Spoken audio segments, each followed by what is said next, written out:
Le parcours intrépide de Stéphane Bern. Une voix qui ne craint pas de déranger. Stéphane Bern, cet homme à la voix inimitable et au regard perçant, a toujours su se démarquer dans le paysage médiatique français. Sa carrière, tissée entre télévision, radio et littérature, est une véritable épopée marquée par des prises de positions audacieuses et des interventions aussi pertinentes que surprenantes.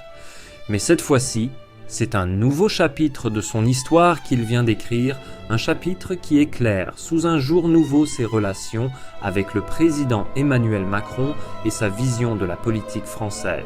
Tout a commencé par une interview, comme il y en a tant, mais celle-ci n'était pas tout à fait ordinaire. Dans Ouest France, un des plus grands quotidiens français, Stéphane Bern a laissé tomber le masque et partagé ses pensées sur l'état de la politique en France, tout en abordant son amitié supposée avec Emmanuel Macron. Une interview qui, comme à son habitude, a secoué les consciences. L'amitié avec Macron, un label mal interprété.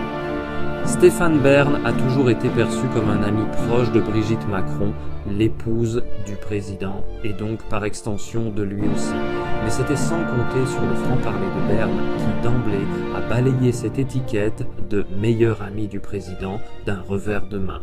Je n'ai jamais été un soutien aveugle d'Emmanuel Macron. Oui, j'ai une relation amicale avec Brigitte, mais cela ne veut pas dire que je partage toutes les politiques de son mari, a-t-il déclaré en réponse à une question sur sa proximité avec le couple présidentiel. Il a exprimé son mécontentement vis-à-vis du label de copain du président, qu'il qualifie de cliché ennuyeux et réducteur. Pour lui, cette étiquette était non seulement mal comprise, mais aussi fausse.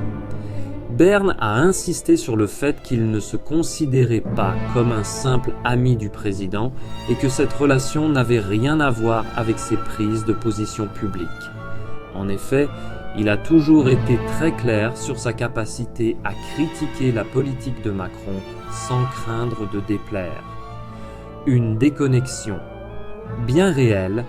La partie la plus percutante de l'interview, cependant, réside dans les critiques acerbes qu'il a formulées à l'encontre de la politique menée par Emmanuel Macron. Stéphane Bern n'a pas mâché ses mots en évoquant ce qu'il considère comme une déconnexion de plus en plus marquée entre le gouvernement et les citoyens. Le plus grand problème d'Emmanuel Macron, à mes yeux, c'est sa déconnexion totale avec la réalité du terrain. Tout semble se décider à Paris, dans des bureaux feutrés, loin des préoccupations des Français.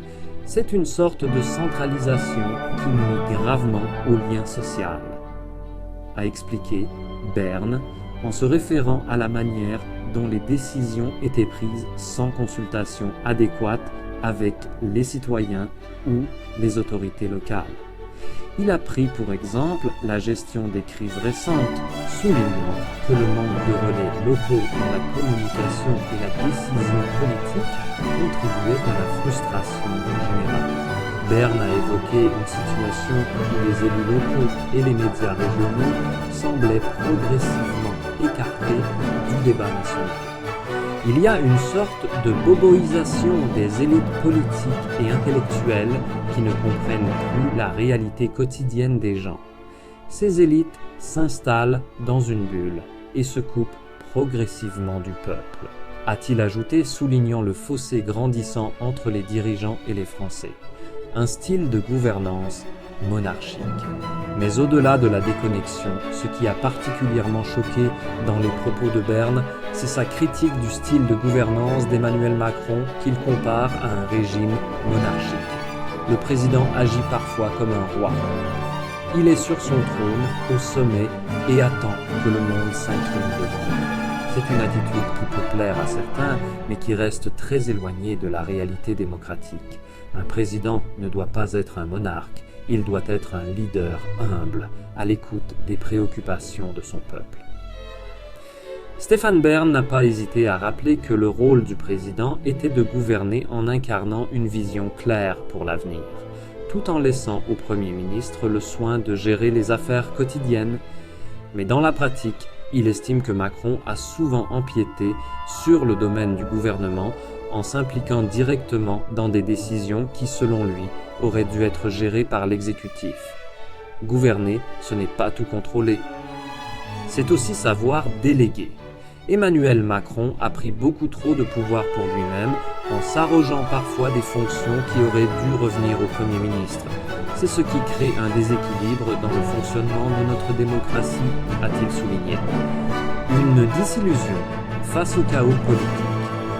L'une des observations les plus poignantes de Stéphane Bern dans cette interview a été son analyse de la manière dont Emmanuel Macron s'est retrouvé dans le chaos politique. En dépit de ses bonnes intentions initiales, Bern estime que le président a vite été englouti par les conflits internes, tant au sein de son propre gouvernement que dans le paysage politique plus large. Je pense qu'il a été trop vite happé par les événements. Il est tombé dans le piège de la politique partisane, au lieu de s'affirmer comme un homme d'État capable de transcender les divisions. C'est dommage, car au départ, il avait une vision ambitieuse pour la France.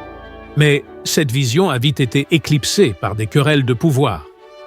Bern n'hésite pas à qualifier cette situation de véritable désastre politique, soulignant que le manque de clarté dans la direction et les multiples revers de l'administration Macron ont fait perdre à la France la confiance des citoyens dans leur gouvernement. Un regard objectif sur tous les présidents. Malgré ses critiques acerbes, Stéphane Bern a également exprimé une forme de respect envers tous les présidents qu'il a observés au cours de sa carrière. Il a admis que, bien que sa vision d'Emmanuel Macron ait été nuancée par les événements, il n'avait jamais cessé d'apprécier la complexité de chaque président, y compris ceux qu'il a jugés moins réussis. J'ai toujours cherché à comprendre chaque président de la République, à voir ce qu'il apportait de positif à la France. Même si je critique certaines de leurs décisions, cela ne m'empêche pas de reconnaître leurs qualités et la difficulté de leurs tâches. Gouverner est un exercice très complexe et je ne peux qu'admirer le courage de ceux qui s'y attaquent, conclut-il. Une voix indépendante qui ne craint pas de déranger. Stéphane Bern est une voix qui ne craint pas de déranger, ni de mettre en lumière les zones d'ombre du pouvoir. Ses critiques, bien que parfois sévères, sont toujours construites sur une analyse profonde et une volonté de voir un avenir meilleur pour la France.